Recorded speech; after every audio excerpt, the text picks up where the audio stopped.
tayo as human, palagi tayong nag-iisip na baka kulang. Kung iniisip mong kulang, lagi, hindi ka magkakaroon.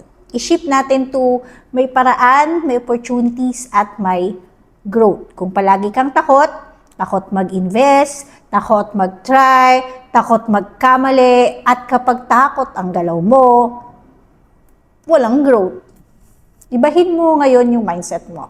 From kulang, gawing laging may paraan, laging may opportunity, laging may growth. Iba ang magiging desisyon mo.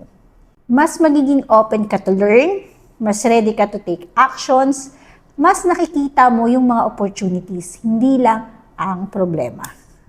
Hindi nauubos ang pera dahil kulang ang mundo. Nauubos ang chance kapag kulang ang paniniwala mo. Kaya simula ngayon, iwanan natin ang scarcity mindset. Piliin natin ang abundance mindset dahil kapag nag-shift ang paniniwala mo sa pera, susunod ang resulta.